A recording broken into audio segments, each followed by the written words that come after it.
Hello everyone and welcome. We're here in Yeshivat Chut Shel Chesed under the guidance of Rabbi Shalom Arush. May Hashem bless him and heal him speedily. And we're holding part 4. This is a little bit of a longer story. Rabbi Nachman's stories, number 9, the Sophisticate and the Simpleton. And we're holding here where the Simpleton is enjoying life. He's having a good life.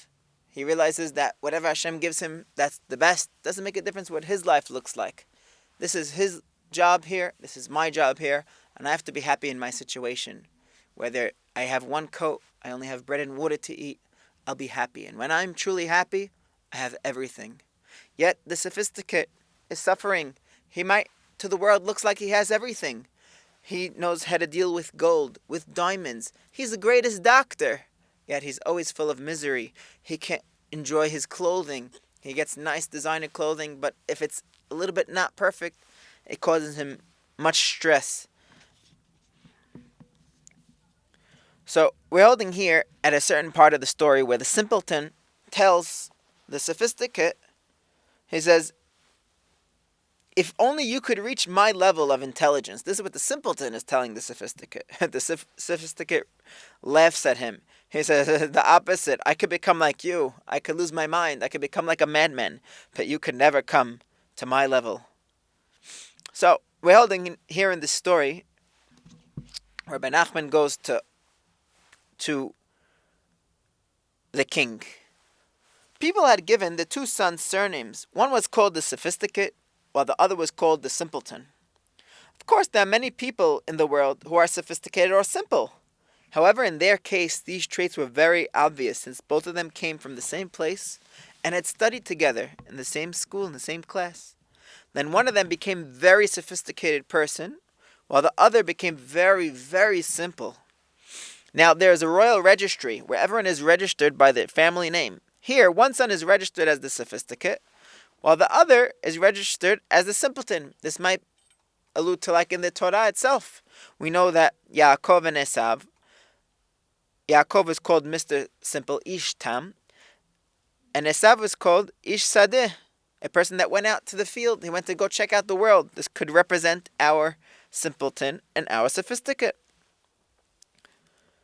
Now, once the king was reading the royal registry and he saw the names of the two sons, one was recorded as the Sophisticate and the other as the Simpleton. He says, wow, this is very remarkable that these two should be called the Sophisticate and the Simpleton. He said, I would very much like to see them. The king considered the situation. He said, if I send an unexpected message that they should come to me, they will be terrified.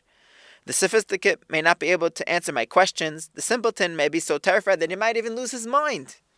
The king therefore decided to send a sophisticated messenger to the Sophisticate and a simple messenger to the Simpleton. However, there was a problem in finding a simple person in the capital city, where most people were very sophisticated. But there was one person who was exceptionally simple, the man in charge of the treasuries. For it is not desirable to put a sophisticated person in charge of the treasuries, so he could use his sophistication and shrewdness to embezzle. Therefore, a particularly simple man was placed in charge of the treasury. The king summoned the sophisticated man and the simple man, who was the treasurer, and sent them to the two sons. He gave each one a letter. He also gave them letters to the governor of the district where the two sons resided. In his letter, he ordered that the governor send notes to the Sophisticate and the Simpleton in his name, so they not be afraid. The governor should write them that it is not a particularly important affair, and the king was not actually ordering them to come. It was up to them. If they wanted, they could come. However, the king wished to see them. Sometimes the great tzaddikim give us advice. They say to pray for the Jewish people. They say pray for peace. They say go here, don't go there. But you see, a lot of times they never force you. Even Rabbi Nachman says the greatest thing is Uman Rosh Hashanah. Does he force us to come to Rosh Hashanah? Even if, let's say, someone comes to him, he has an issue, it doesn't make sense on face value to be by him. Rabbi Nachman, there was many stories where he said, so don't come. And the person said, no, but you speak about how great Rosh Hashanah is. And the guy says, and Rabbi Nachman told him, but your situation is like this. You have to go back to your city. You have to go back to your thing. And the person went back. And later Rabbi Nachman felt bad that this person was not able to be with them for Rosh Hashanah. And the disciple said, but you sent him home. He says, according to the situation, I had to send him home. But it's still a great pain that he's not with us. Sometimes this is something that we have to know in life, that when we come to ask advice, we have to know if it's the right thing. There's certain times that we have to do what we're supposed to do. The king cannot force us. But you see, the king really, really wanted to meet this Sophisticate and the Simpleton.